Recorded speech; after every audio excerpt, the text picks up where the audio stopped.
Yeah, the touch thing in the psychedelic space, that's a tricky one. Yeah. Just reaching out to show some care and support. It's heavily debated. Yeah, my practice has always been to not touch someone unless I ask them or they ask me. That's always been my practice. Like, can I put my hand on your shoulder? Is like that's. Mm-hmm. You know, just ask. Would you like me to hold your hand? Or if someone just flat out says, "Can you please hold my hand?" or "Can you please give me a hug?" or whatever it is, you know. If someone was wearing blindfolds, would you touch them? Hell no. But you know, the thing is, I have 100%.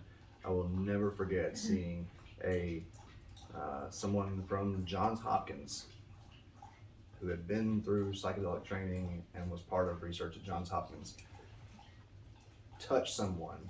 Smokey's drinking water. It's definitely coming through. That's our baby up there. Getting her water from her water bowl. Touch someone who was blindfolded. Someone that was laying blindfolded. This individual reached down, squatted down beside them, put their hand on their shoulder and said, "Are you okay?" Oh, so many fouls. Oh, God. In such a quick amount of time. This was a psychedelic researcher. I saw this with my very own eyes.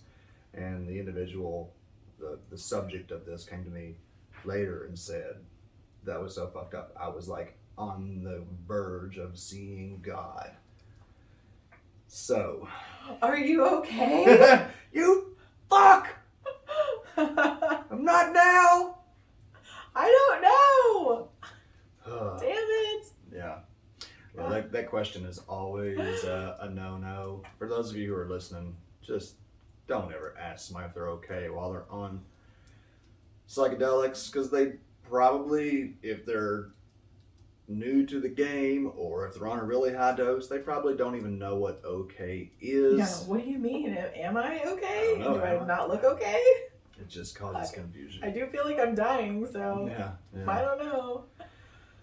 So in general, just asking that question, even on not, when someone is not with psychedelics, it's probably, it's a confusing question. Well, I mean, you know, there's better questions you could ask if you're trying to assess someone's state of being. And if you actually care how someone's doing. Yeah. Because the truth is, we're always okay and not okay, or usually. Yeah, like, what are you feeling? Yeah. That's much better. Yeah. And you haven't even done much trip sitting. You're already better than this Johns Hopkins research. No, well, that's actually 100% true. I've done a lot more tripping than most people, though. Mm-hmm. So. True. But even still, that doesn't necessarily that doesn't necessarily mean I'd be a good trip sitter. But anyway. Well, we're going to talk hopefully about what does make someone a good trip sitter. Today we're talking about the future of psychedelic wellness, psilocybin wellness, exploring some possibilities for what the future of psilocybin wellness could look like. Hey, we're on video today. Yeah, we're trying something new. You really got to do this. So here we are, without any makeup, without any hair. Now that we've started on the audio, then we've been held accountable to actually put the video I can out. always cut that out. That's true. But, let's do this. Let's make this. Yeah. We got to get out there and do the videos. And the reason we're doing this, one of the reasons that we're doing this is because A, this is an important conversation to have, and B, because there was a conversation that was recently just had by Vice about the future of psychedelic wellness. And in that video that you can find on YouTube, I was unnamedly referred to as the guy with the guru complex. Where's my robes? Where's my flowers and my followers? What the fuck? I'm glad you didn't put them on for this video. It's probably a good thing. Just, I don't think tiptoe with that one. A bathrobe constitutes a guru robe. What about a headdress? That's a whole other. Yeah. Okay, we won't go there. Yeah. So, all right. So, what's our vision? Do you want to start with that? Like, what's our vision of the future of working with, say, sacred mushrooms, for example? Well, I would say it's an evolving vision that we may not have a conclusive, this is what the end of the road looks like when we finally get there. It is something that we have been developing over time. For myself, it has been an ongoing process. It used to look very, very different than it does now. But then again, there's also a lot of similarities in the way that I have operated over the last 20 years in psychedelic space.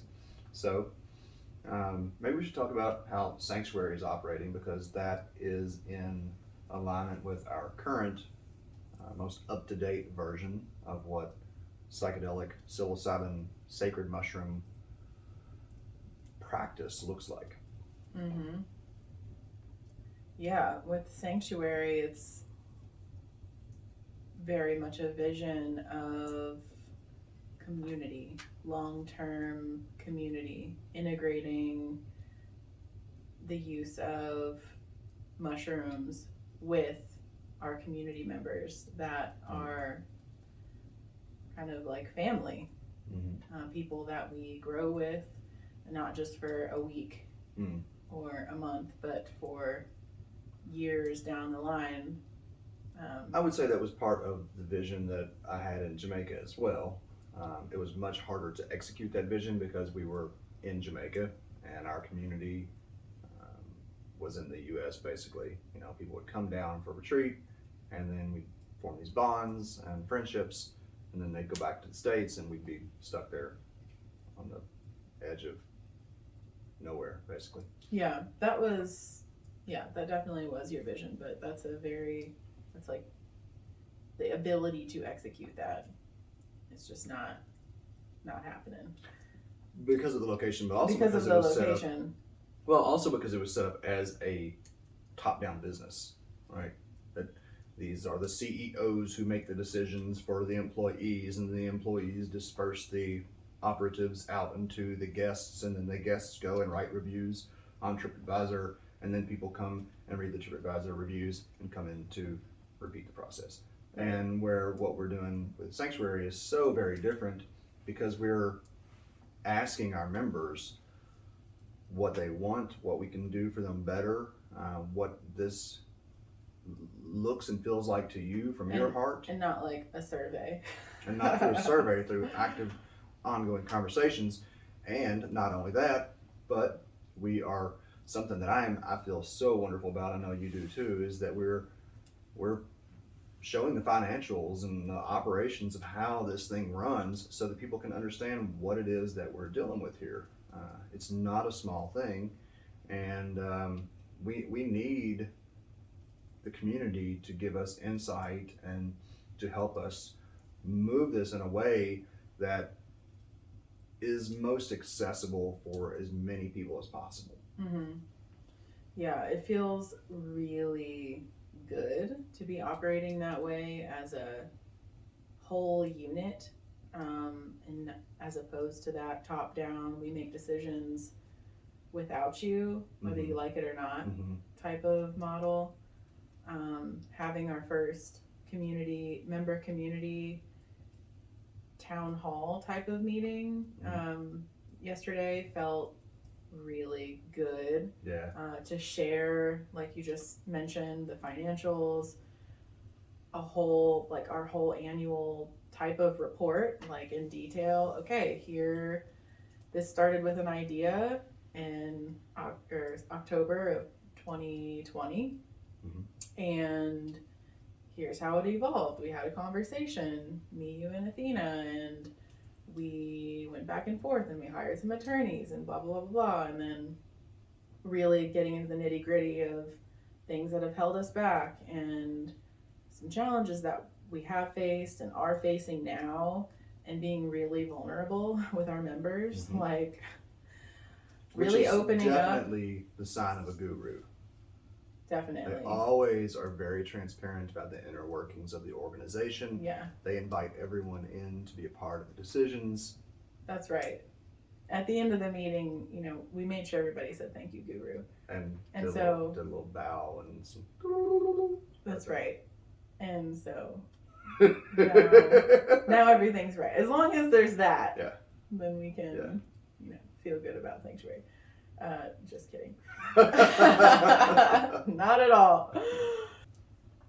Yeah, so in that community meeting, not only did we talk about our vision, revisiting that, and also the financials, which no business does that with their clients. Of course, we don't have clients, we have community members, so it's a very different feeling. It feels so good, like everybody feels like they really are a part of the decision making, and they really are. We need our members to give their feedback.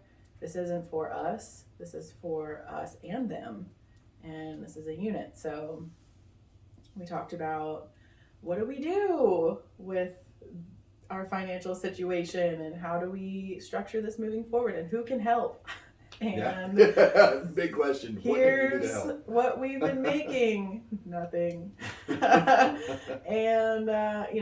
all of that nitty gritty, super vulnerable stuff that generally even spouses avoid talking to each other about.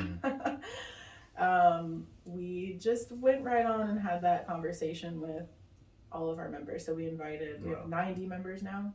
I mean, not everybody could come, but a good amount of people showed up. 15 to 20 people showed up for that. Yeah, which was pretty impressive. After a 2-hour Sunday service, to devote 2 more hours. They devoted 2 more hours to helping us, to having a brainstorming session and a little problem solving. And then went on to the Discord chat and then further, went on to our member community chat, which we're now doing through Discord, which is quite nice. Yeah, man, I just really want to take a minute to really express some sincere gratitude to those members that showed up. I mean, everybody that's part of Sanctuary, like really, it's really special to see this thing growing as quickly and as beautifully as it is. But you all that stuck around and contributed to that conversation, wow, mad respect. Yeah, thank you. Yeah. I had dreams about it last night. I woke up thinking about it. Oh, yeah, tell me about that later. Okay. Yeah.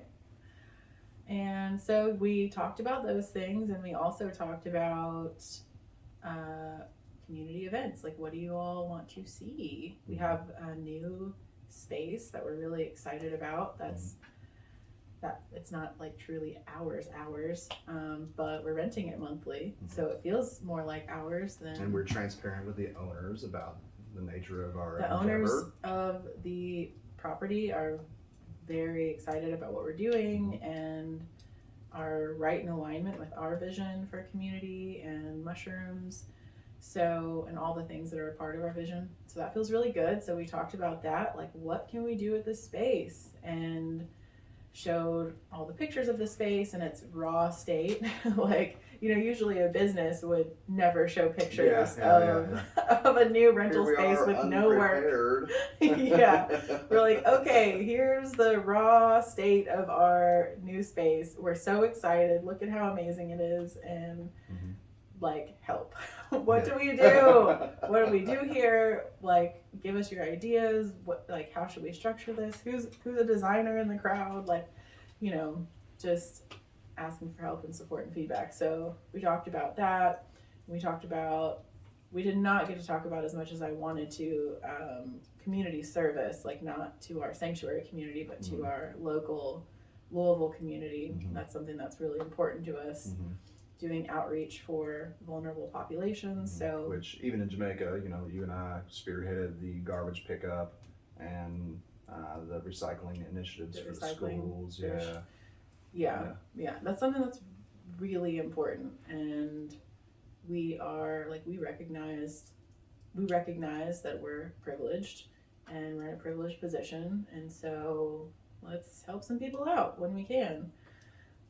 For sure. So we're still growing, so we have coordination to do to figure that out, and asking for volunteers. And if you're listening and you're part of the Louisville community, and you're a part of a an organization, you volunteer for an organization, or you're part of an organization that you feel like would be very welcoming of sanctuary volunteering on a semi-regular basis, please let us know. Yeah. Because that is really important to us. So yeah, it felt so good to have that meeting. Yeah, it really did. And this really does, like I said, the most up-to-date embodiment of what we, and I won't say I, because it's not, we have been on this together, I have been credited and discredited for my work in Jamaica, but you have been there all along, and with Sanctuary, however, you're really right here with me, and to see the community recognize you from the start is really touching to me and very important. You did so much work in Jamaica that went unnoticed, and that's one of the main reasons why the public kind of criticism against me has, I guess that's the only thing that's really bothered me. I mean, there's a part of it that bothers me that's about me, but really it bothers me that you and others have been indirectly and very directly affected by it. And so you've done a lot of great work and continue to do a lot of great work. And this is what Thanks. as we develop this vision that is more in line with our practice of mushrooms as a spiritual sacrament, something that's used to further spiritual growth, and then that helping to improve our mental health, it just feels right. So this is what we want psychedelic or psilocybin sacred mushroom practice to look like right now. And let's talk about what it looks like in some of the other models. Maybe because we were part of setting up the wellness retreat model in Jamaica. We were the first ones that did that. Mm-hmm. Then maybe we can talk about what that looks like, some of the pros and cons of it. I guess maybe we should address some of the potential cons of the spiritual religious approach to psilocybin before we move on. Yeah, definitely. There's pros and cons to everything. Because gurus always point out the cons in their approach. I'm gonna ride this fucking guru thing. Yeah, for years, I talked about for special. years. I was Mm-hmm. like, don't follow me, follow your heart.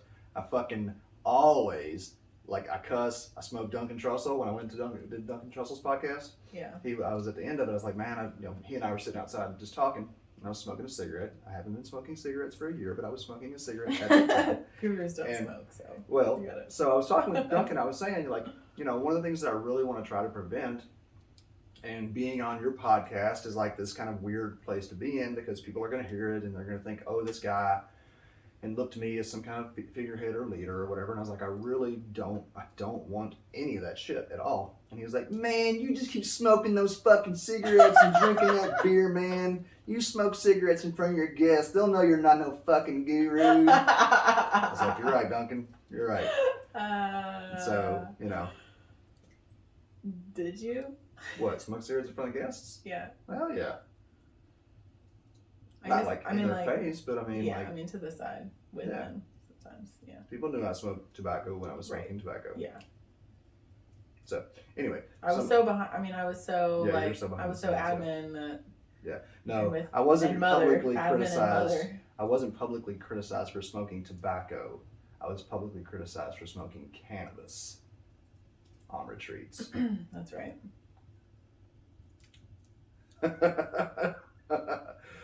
You're on a psychedelic retreat and someone is smoking a spliff in Jamaica after dinner, Well, or after the dose, or Mhm. before the dose. yeah. I mean, it's- come on. Let's It's come on. Anyway, go ahead. Some plant of medicine. the negatives, perhaps perceptually, about the religious approach. How would you address that? Ooh, wow. There really are quite a few.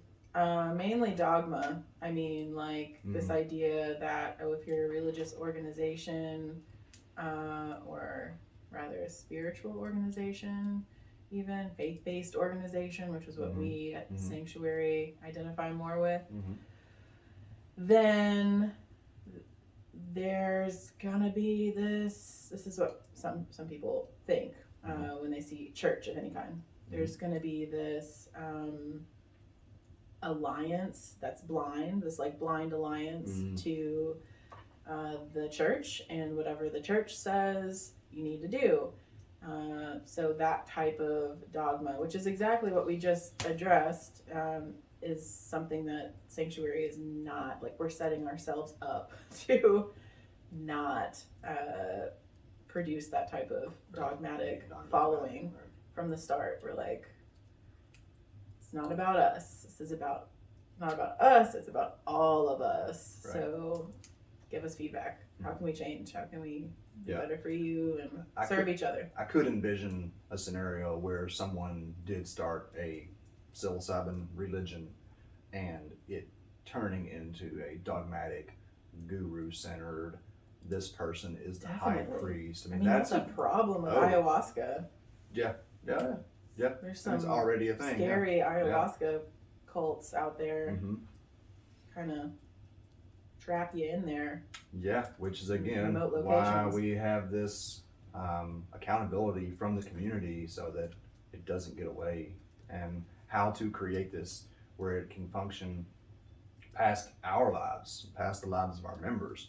We can create an organization that maintains this integrity and can function like this in perpetuity. But you know, like, that's the thing, is like, Jesus wasn't a Christian. Muhammad wasn't a Muslim. You know, there's so it's tricky. It's tricky that anything, once you create something and you put it out in the world, like we've already seen, people can get their grubby little hands into it if you're not really careful, and especially if you're dead and gone, then like, how do you manage it? So that's true. There's definitely I mean, there some are risks. And with you being more of a figurehead in this, as the minister. I know, yeah. For the time being, let's say. And even prior to that, I mean, in Jamaica,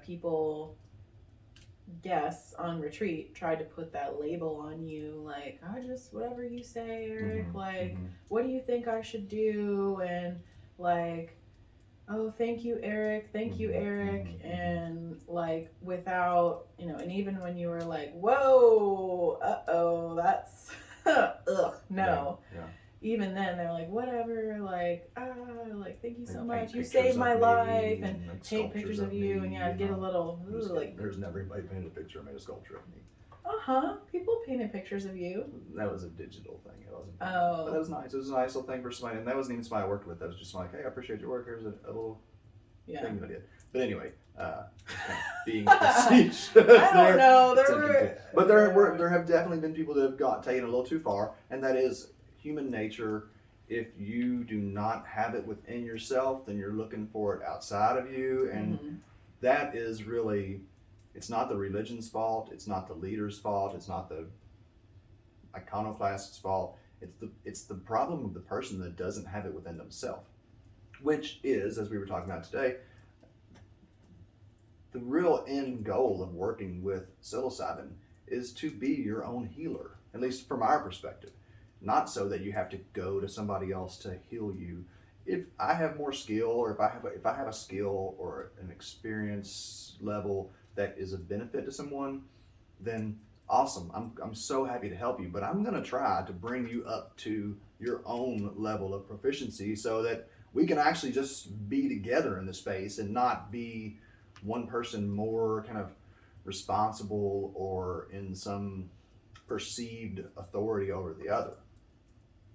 And so it's something that is really not talked about, and is such a really slippery slope, not just in the religious setting, also in the therapeutic psychiatric setting. Definitely. I mean, and outside of the therapeutic setting, the physical, like medical doctors, people will often disregard what their own intuition is to listen to what their doctor told them they should do, even though it doesn't feel in alignment, or they have questions. Yeah. Sometimes the questions aren't, in my personal experience, and I know I have so many friends that echo the sentiment that, God, like I go into the doctor, I go into my gynecologist or my obstetrician, and I have these concerns and these questions about this or that, and they're dismissed. You're thinking too much. Or don't even. Were talking about that's a silly question. The birth control. What was the?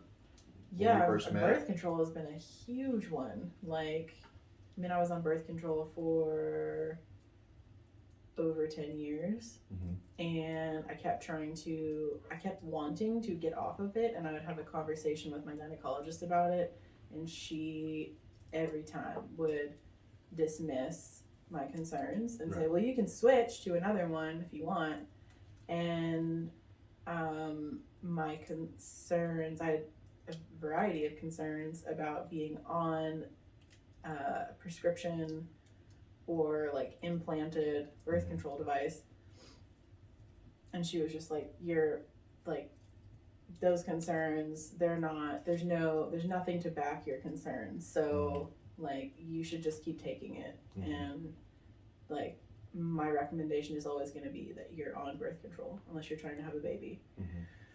Every single one. There was like 4 different ones over the years. So anyway, like that's not cool. Yeah. Like I have concerns, they're valid. It's my body's telling me something. I've tried, in the birth control example, 4 different types of birth control. All of them, like I feel better whenever I get off of any one of them, so why should I get on another one? Can we talk about other options? No, there's not really any other good options. So in the medical establishment, I mean, this is just a thing with people. People generally dismiss their own ability to take care of themselves. Like, I don't know as much as this person. Yeah. So we defer to other people to make decisions for us. We perceive others as having more intelligence or authority over our own bodies and well-being. And that's another reason that I wanted to have this conversation. We talked last night. I was kind of experiencing a moment of frustration over this, ongoing general criticism of Eric. No specifics. No Psychedelics Today said I'm unsafe. There's nothing there where they said nothing about my work that was unsafe. Insider.com quoted that article and claimed that I was unsafe with no any specifics about me being unsafe.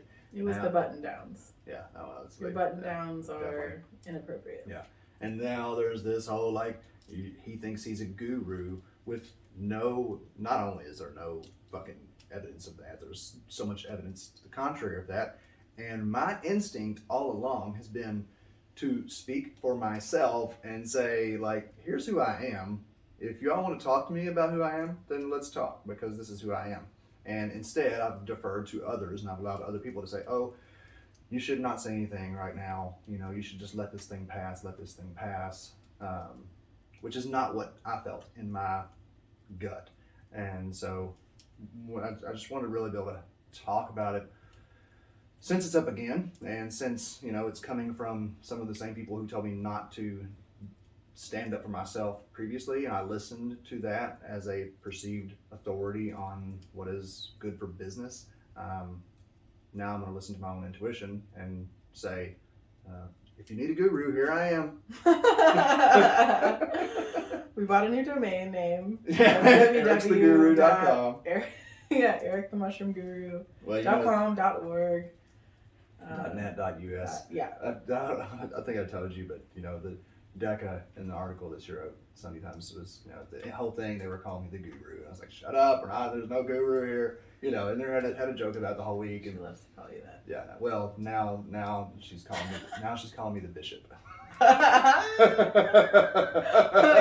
Like, it's too you're close not to home. the guru, Eric. Now you're the bishop. And I'm like, as long as you get to wear a hat, cool. So please don't wear the hat. Anyway, you know, I do. Like, I didn't listen to my own intuition to speak up for myself when early, very baseless accusations were being made. So now I want to speak up for myself. I want to represent who I am. I am completely fucking flawed and imperfect. I'm kind of a little bit crazy, you know, like in a good way, I think, mostly good ways. There's definitely some things that, you know, I keep working on to be more, I don't want to say it, grounded, but you know, come a long way. you don't become the first person to establish a psilocybin retreat in the world without being a little bit edgy and a little bit risky and a little bit crazy, if you will. But safety. You have a high risk tolerance. How many people? Well, which Right. allows me to sit in space with 10, 15 people on very high doses of psilocybin and trust the process. And so far, the process has continued to unfold beautifully. And we've seen a lot of people helped by our work together. Even if I was the guy sitting with them, you in the background helping. So, well, this is kind of, I mean, being able to say, like, I'm not perfect. I've got a lot of shit that I still need to work on. And, like, I am improving all the time. But, like, yeah, I'm flawed. Like, hello, we all are. How many, I mean, I feel like this is a really scary thing for people who are space holders or seen as, like, teachers or have expertise in something, to admit that I actually have a lot of flaws. So just so you know, before you start, you know. well, I don't really understand why that's the case unless that person is trying to be a guru, right? Like, I mean, because that's just everybody that's watching or listening to this knows that everybody is flawed. I think that's, so the guru thing, like, that's extreme. Like, people, people are, I've been nervous, like, when let's go way back, like, when I was a figure skating instructor. When I'm talking to a parent that has hired me to teach their child, pay me money to teach them how to ice skate and make a commitment to me, like, for me to upfront admit to them, like, I actually have practically no experience teaching. I mean, that's something that you kind of have to admit as a 16-year-old who's teaching anything. But to really be upfront and be like, just so you know, like, I'm really just giving this a go here. I've got all the confidence that I'm gonna do the best I can, but I'm kind of really afraid of messing this up for you. And, like, I want you to get good value out of your money, and I want you to see me as an authority and trust me. And I feel like when you're in that position, whatever it is, you're afraid people are going to lose faith in you. I mean, look at, like, being the president of the United States.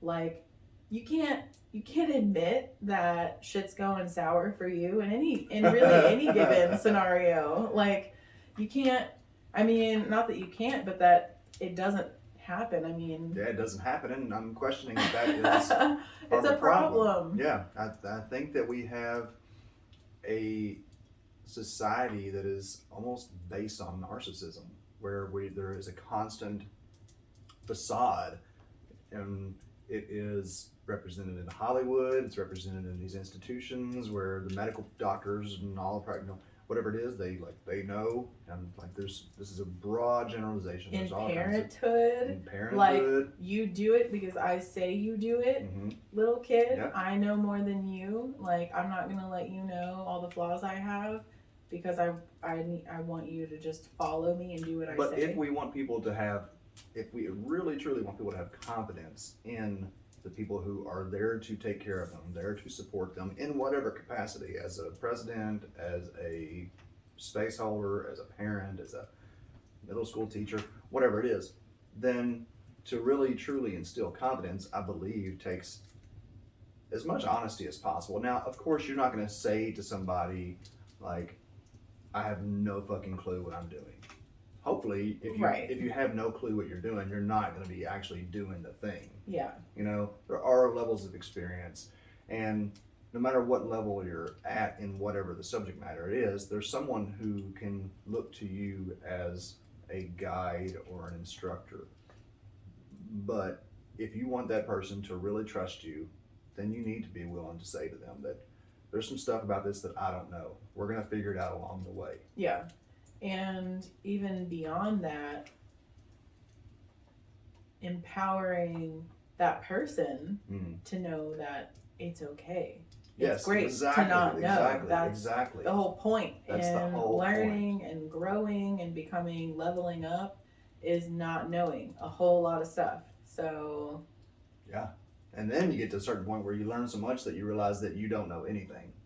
Like everything that we base our experience on is kind of like a hologram. We don't even know that, you know, we talk about in quantum physics, you know, the solidness of matter. It's just an illusion. So anyway, that's a way different track that we're going to get back to psychedelic therapy. What the future of psychedelics looks like. What if I want to keep talking but about this, the holographic well, illusion? this is an important part of the conversation that we'll take into, maybe not the holographic nature of reality, but the composition of a leader does translate into other ways, or other ways that psychedelic therapy can look, or psychedelic experiences can look. So, moving out of the religious scenario, there's tons of positives, and Sanctuary is doing a great job to really embody those positives of the community aspect, of the transparency, the non-dogmatic. All of that has a shadow side. So watch out for those organizations as more and more psychedelic religions start to become prevalent. It's probably going to be a very significant part of the future of psychedelic wellness as a religious approach. So now the retreat model is what we were going to move into, but go ahead, what were you going to say? I guess before we get too far away from it, like I just like why do you think that the guru thing was placed on you and by It's a really good question that I don't have a good answer like for. Why that I don't really know. I'd love to know if you have an idea, because I have quite literally on the old podcast that I did, and in all the situations that I worked with, I continually rejected and put it back in the hands of the person who came to me for help. Mm-hmm. So I don't really know. There's not any kind of history of me out there being like, hey, look at me, like doing all the things that a quote guru or someone with a guru complex does. Mm-hmm. So I don't know. What do you think? Do you have any answers to that? Yeah. So I mean, I have a couple ideas. Okay. About why. Well, for one, like we're talking about with the church. Mm-hmm. It's a great way to scare people away from what we're currently doing, because as we talked about, dogma related to churches and gurus and following the church, like it makes sense to me that would be thrown out there. Of course, like, he's a guru. He started a church. He started a church. He wants people to follow him. Of course. Like, oh yeah, I don't want to do that. He's a guru. So that makes sense to me, like strategically, from like using the media to push somebody down and to turn them away from that over there. That makes sense. And also, because you have historically done things that you started the mushroom retreat wave in Jamaica. You have historically done things that other people want to do but are terrified to do. Mm-hmm. And I feel like, anyone who's willing to do that I don't even need to explain. Look throughout history and all the leaders, they are like initially deemed by all kinds of people as crazy and out there, and people are afraid of them. Like people are afraid of first a of lot all, of people. First of all, they praise you to get in your back pocket, and then once they're in your pocket, they turn. There's a twist. They turn. Shoot that twist. So Psychedelics Today put out 3 fucking podcasts with me on it, talking about how great I was and how great the work in Jamaica was. And then when I didn't want to work with them anymore, they took all those podcasts down and put out a slam on me. So exactly. So like either you're hated or, and not that there's not a happy medium, because there's so many people that you're still friends with from over the years and that are so grateful for the work you've done and have not attempted to put you on a pedestal. Thank you. So but people do that when they're really inspired by someone. Oftentimes they can just kind of start to like just put them on a pedestal and think like they're so amazing, they can do no wrong, and then they start to see, oh, this person does have faults. Well, then they must be all bad, and they just like swap back and forth between extremes. And so I think that that's something that's happened. You are a leader in the field, and you did something that a lot of people wanted to do, were terrified to do, and a lot of people were following you, trying to copy you, and thought decided within themselves that Eric is amazing and I want to do what he's doing. And then they got to know you and it's like, oh, he's human.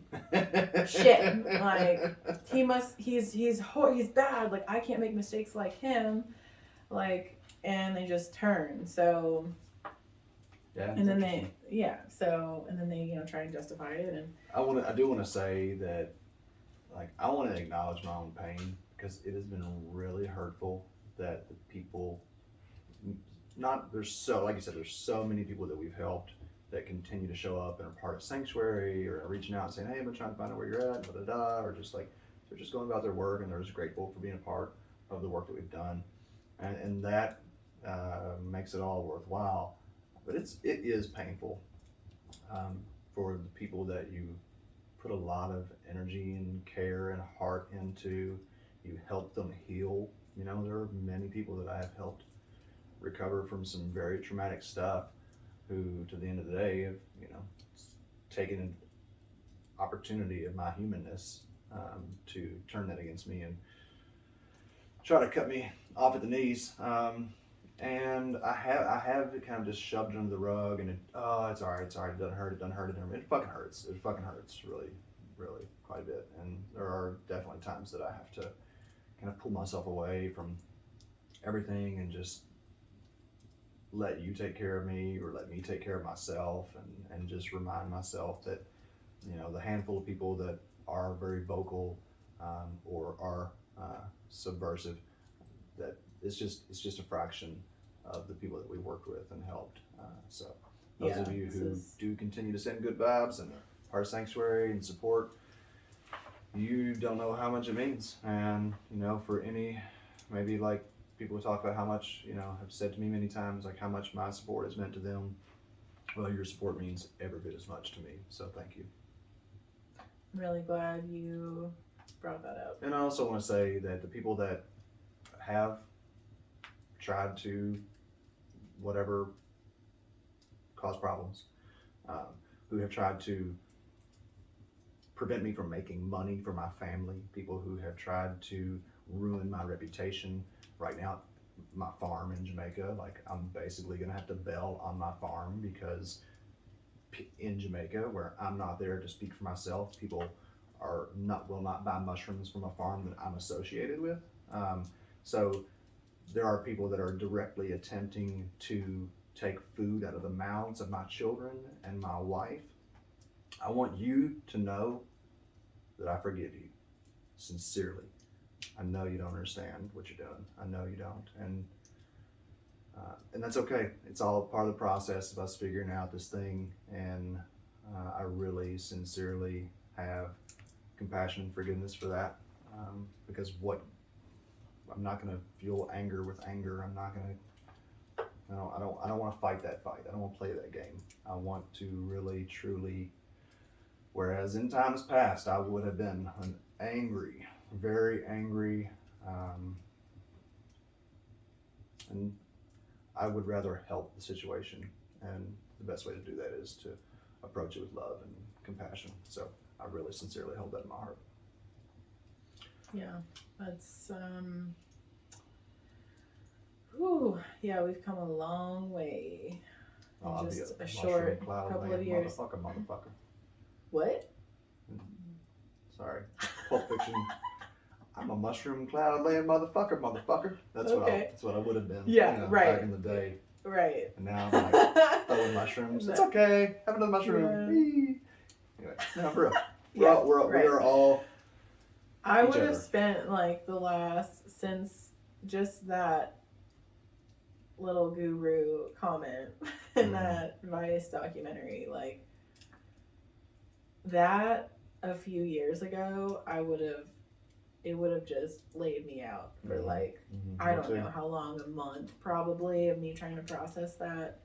And I'm really grateful that we have people that we respect in our lives and our community that are able to give us some perspective on that now and remind us of the people that we really are, and what the majority of people see us as, which is not that.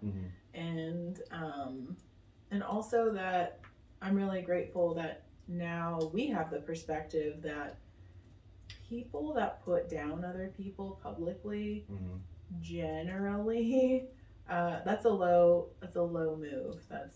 It's something that, it's not diplomatic, it's not caring.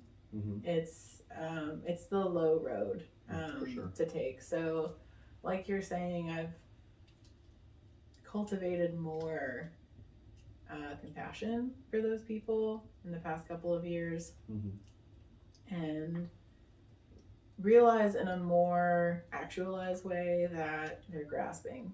And so that's a really shitty place to be when you're grasping, just looking for things to build you up that are coming, like you mentioned earlier, coming from outside of you and not within you. Because the thing is like when Vice asks about what were these negative things about Maiko said for, the truth could have been said that Eric was doing a great job and he does not operate in a way that is traditional, but obviously his track record illustrates his safety and efficacy. Yeah, it's kind of funny to me that we're so deluded and confused now when it comes to media, and it's when you are as fortunate as we are and get to be a part of some of the negative feedback that's not well researched, like a true journalist is supposed to get all sides of the story, and that's an oath that they take. And more and more, like, we've gotten to see very personally that oftentimes does not happen. Or like you were never contacted for comment, and there's so many people that we know and love that would have said things opposite. So differently. Well, even like that Jamaican Gleaner article that was cited in the Vice thing, like that reporter totally had it out to target psilocybin in Jamaica, right? When we spoke, she was just like, "Oh, this is so great! I love what you're saying. I love like blah blah blah," just like blowing it up. And then the article completely and utterly twisted everything that I said. And as an organization, we knew that, and everybody was like up in arms, like, "Oh, this is so wrong! This is so wrong! They twisted everything that was said. They twisted everything was said and made it look so bad." And then that is what was used. That was one of the citations used in the Vice video. Well, just the title of that Gleaner article was like people flocking to Jamaica for drug retreats or something. For drug retreats, yeah. Not quite. Yeah, so Anyway, moving on. Let's talk about the pros and cons of retreat models, what they look like. I mean, the guru thing still fits in because you can get gurus. Just kidding. Well, all right, seriously though. So the pro is that they're low commitment as far as you can sign up for a retreat, go for a week, and then leave. Mm-hmm. And you're not committed to the community. People aren't committed to you, which is also a con as well, of course. There's not that built-in community. From what we know, there's some surface level community. There's big chats that you get added to. But as far as ongoing, let's meet up, let's have conversations weekly, we're here for you, let us know if you need support. Right. And in a really genuine way that's happening, not like a surface level, we're here if you need us. But we'll never check in on you. What's it called when you try to create repeat customers? There's some term for it. I'm obviously not the marketing business marketing guy, but there's some kind of, they're trying to create repeat clients. It's and that is a pro for a lot of people. Maybe a lot of people are far away from ready for a community. And a lot of people are damaged by religion to the point that they can't go towards a religious perspective. A lot of people, and this is a perspective that I respect, a lot of people don't view psychedelics as a religious or spiritual experience. A lot of people are seeing it very scientifically, as in this is all about my brain cells repairing and new pathways being formed. And that's what this is going to be. Oftentimes, people find out it's a lot more than that and can't be explained basically at all. But there is definitely a place for retreats for that reason. What are some other pros? I think leaving your home country or leaving the area where you reside and going on a trip, setting aside time to take this special adventure has a lot of value, or contributes a lot of value to the setting and the set going into it, because it's really a special thing. And I will say again, kind of one of the potential faults or traps of a religion or a church or a spiritual approach is that there might not be the level of accountability that there might be in some of these kind of corporate structured businesses. That's not always true, and that's kind of there's a lot of gray area there, because we've seen a lot about corporate accountability in recent years, and not just in the psychedelic space, but overall, but presumably if you have a business that people are leaving feedback on TripAdvisor and this, that, and the other, kind of thing, then it allows, I guess, a certain level of accountability that I think can build trust in clients. I don't know. You don't agree, or you seem to question? Accountability, from the reviews, you're saying? Yeah, from just look at the Catholic Church, right? The Catholic Church is a church that has raped children. The priests have been raping children, and they're still in operation because they're a church. That is it's a problem. Big problem, and it's a potential problem within a psychedelic religion as well. A business, if there was a business that was raping children, right, it would be shut down. Period.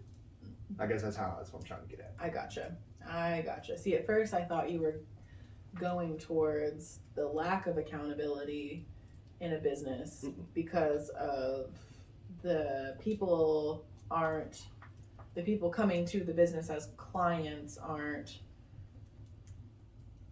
involved enough to know fully what's going on in the decision That's a possibility, making for sure. and That's definitely a possibility. protocols and things. Definitely a possibility. And there is definitely the reality that many corporations have the money and the sway and the marketing finesse to shove things under a rug, you know. So there's some potential problems there as well. Hopefully, you know, I guess it's not, you can't say this about Jamaica. I don't know how much you can say this about Peru or some of the ayahuasca places, but government oversight in for-profit retreats maybe a little more possible. In Jamaica, it's not. The government's just like, nobody's dying, so Yeah. you know, Which is, money's still coming into Jamaica.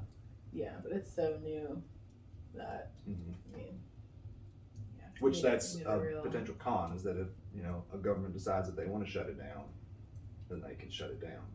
You know, Jamaica, we worried quite a bit about that, whether Jamaica was going to continue to allow the retreats to happen. Oh, maybe not worried, but Yeah, I mean, thought about it. depending on the government, Right. that could be easier or harder. In a country like Jamaica, I think Right. it's a lot easier to Yes. to just, you know, Turn it off. yeah, make some phone calls Yeah. if you're someone of power Yeah. and make sure it stops happening. Yeah. Um, And you know, a there's country like the United States, I mean, definitely not that like there's no corrupt action going on in the United States government, but our government's not corrupt. yeah, it just doesn't happen as like quickly Yeah. as a country like Jamaica. Yeah. So Which again kind of leads into the economic benefit of a foreign retreat in a place like Jamaica. That was always one of the big things in my mind, is how could our company economically benefit the country that it was hosted in, especially being a developing country. A lot of potential benefit there, but there's also a potential drawback there, because then you have foreign companies coming in and taking advantage of a country that is already impoverished, doesn't have knowledge or infrastructure to handle a growing industry like psilocybin in Jamaica. You've got the corrupt politicians who are skimming money off the top and all that. So, you know, you want to see a benefit to people. Not sure how much it does right now. I think the jury's a little bit out on that. Overall, I feel good about the way things are going down there. You know, that was a real concern of mine. It was the number one reason why I didn't heavily publicize the work that we were doing there initially, is because I was so terrified of kind of colonial mindset coming in and taking advantage of the opportunity in Jamaica and just sucking a bunch of money out of the country, which that's happening for sure. And yeah, you and Omar talked a lot about that. which how in that that ironically recent led to me podcast. being too territorial and too protective. You know, so Yeah, it's just it's a lot of things tough unfold. Fine line. It to is. walk. It is. It is. So what about the like therapeutic, the like licensed therapist, working with clients with psychedelics? Yeah. What about that? What are the pros and cons there? I would right now. I feel like personally, I feel like there are a lot more cons, and that may be just from my perspective, because I'm not a therapist, but I've worked with a lot of therapists, and there are a lot of therapists who I've worked with that would say the same thing. The pros being that potentially there is more. Ideally, there's more training that goes into a licensed therapist or clinician who is working with someone in the psychedelic space. The flip side of that is that most of that training is not experiential with psychedelics. Most of that training is in the standard therapeutic clinical approaches. And like I said at the beginning of this podcast, I've seen, you know, clinically trained researchers put their hand on somebody wearing eye shades and ask if they were okay. Like, that just tells me that you don't have the psychedelic experience that it takes, or you're just flat out not mindful of what you're doing in the space. So that could be an individual character flaw, or it could be a flaw within the training, the experiential models of clinical approach. And even MAPS and Compass and these companies are only requiring like 1 or 2 psilocybin sessions to be qualified to administer and trip sit, that is what blows me away, and that's where the criticism of me has been so laughable in terms of my safety, because if we look back historically, like I believe we should, at how psychedelics had been administered within a spiritual container by someone who was heavily experienced, that is the number one safety precaution, right? So having someone who has a medical license or a therapeutic certification does not mean that they're safe. We see therapists all the time, not even in the psychedelic space, that are just fucking with clients' heads. So, especially with something that is so indescribable, like you said, experience does seem to be the key. And I wish I kind of would have pushed Omar a little more on this. Omar, got nothing but love for the guy, but in the conversation we were talking about how, it doesn't matter how many doses you've taken.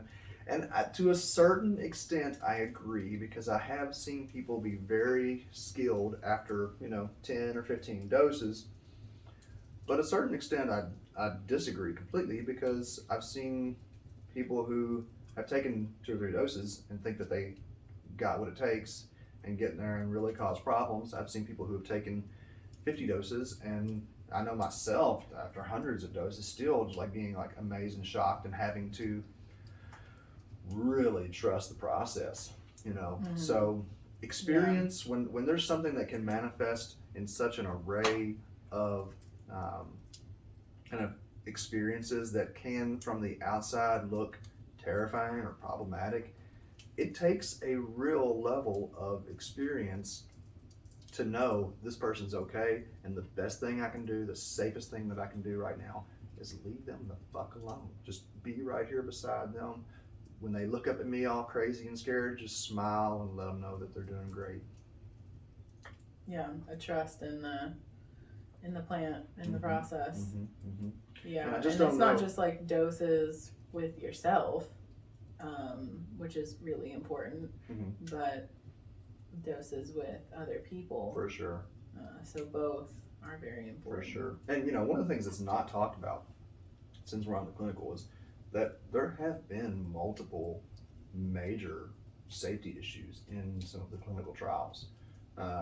And one of the earliest psilocybin experiments, studies in, I want to say New Mexico or Arizona, out west somewhere, they had someone break free, get out of the room, out in traffic, caused a big traffic jam because they were tripping in the street, freaking out. In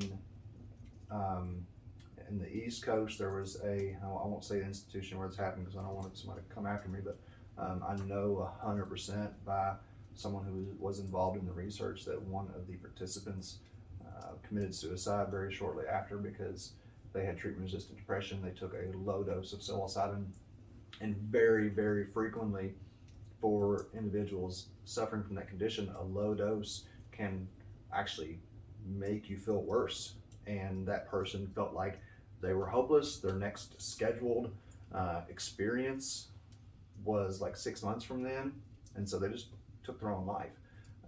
Many times I've seen that it takes like a very quick follow-up for somebody like that. Okay, look, 3 grams just didn't do anything. You feel worse now. Like, let's hit you with 6 or 8 right now. And so to like really be able to show up for people and do what it takes without having to say, well, it's gonna be another 10 grand, or you're gonna have to wait another 6 months. That's a big problem. So, the cost of the therapeutic clinical work is going to be really, it's going to be not only prohibitive, but it may actually do some harm for people that don't get the relief that they need in their first or second session. They can't wait or pay. Yeah, all of those are really important points and things to consider, and I don't know. I wonder what's going on in the, like the boards that are making these decisions and the conversations being had. And I know there's definitely some experienced people on those boards and people that are really doing their best to advocate for, for people that are going to be a part of actually receiving the help and the support of the plants. So I feel like there may be too much generalization among the medicines or the sacraments or therapies as well. You know, a lot of times we hear ketamine, MDMA, psilocybin lumped in the same category, and they are absolutely not. They're absolutely not. So that's a real potential problem within the therapeutic community, is that just viewing these things as medicines that function in the same way. I mean, they're not even psychedelic. I mean, ketamine is arguably a psychedelic, but MDMA is not a psychedelic, and so much easier to manage. But yeah, I mean, so on the flip side, it's clearly a huge pro that this is even being rolled out. 100%. The fact that we are culturally stepping back into some comfortability with psychedelics, and in particularly like plants as teachers and helpers and medicines. And so that is, I mean, that's so exciting, and just I'm really happy that that's being talked about, and that's something that we can, as a church, and we're more or less unregulated to a certain degree. I mean, there's all types of protocols and things that we have in place for safety of people, and a lot of guidelines that we've developed and protocols. But unlike a research institution that's doing a trial, or a therapist that's got to check all these boxes, and this is one of the reasons why it's so expensive at this point in time. So I get the reasons for why it's so expensive. Totally. It's groundbreaking work that's being done, and it's expensive to do that. Yeah. And so there's a huge chunk of time, that's invested by practitioners into taking care of people. That's, there's a lot of commentary on the Vice thing on the YouTube post of it. There was a lot of commentary about the expense and how ridiculous this is. And I think a Compass person on there was talking about $650 an hour for trip sitting, which is extortion, plain and simple. But that's how much that's how much it's going to cost for. MDMA sessions are looking at 2 MDMA sessions and 12 therapy sessions for $15,000. Psilocybin is looking at, and this is just kind of what I've heard. I mean, it's a ton. I don't know. I haven't done it hourly on that, but could be close. I don't know. $15,000 for 2 MDMA sessions. Yeah, and 12 therapy sessions. We should have had a calculator and do some math on this. Maybe it is close to $650 an hour. It's insane. Now, is $100 an hour too much? I don't think so, personally. Hell no. I mean, the average rate of a therapist, $200 an hour out of pocket. Yeah, and I'd say psychedelic. That's average. Trip sitting is a hell of a lot more challenging. It's a lot more intensive. Yeah. I heard someone recently say it was like having sex with somebody. It's so like emotionally. What?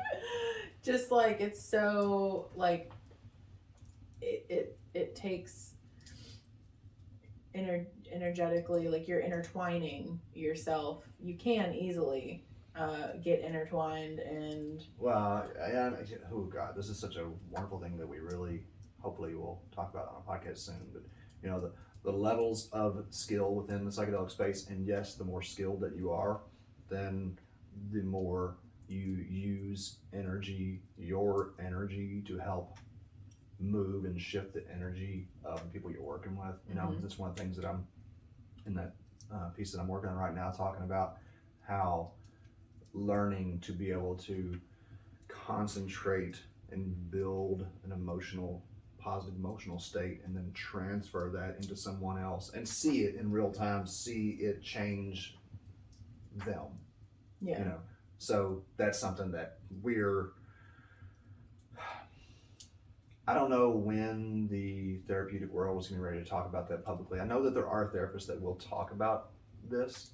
So hey, there's another reason that they kind of pointed that guru angle at you, because that is a very woo-woo type of thing, to talk about. I mean, even though the like Taoist traditions have been talking about this for how long?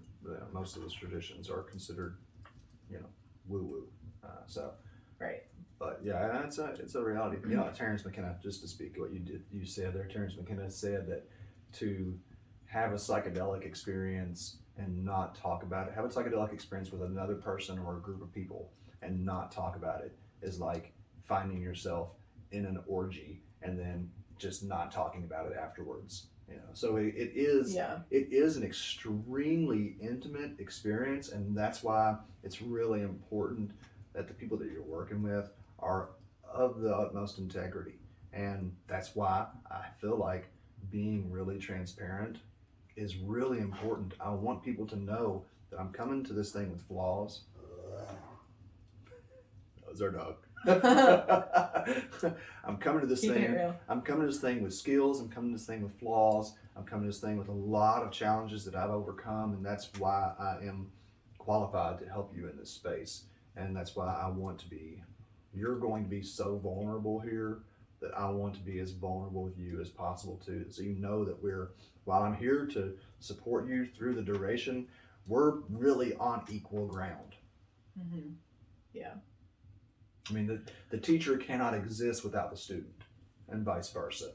So while, the student pays money, the teacher imparts knowledge. And that's really... it's an exchange. That's really how I try to consider myself within the space, is not as any kind of a healer or anything like that. It's teaching people how to heal themselves.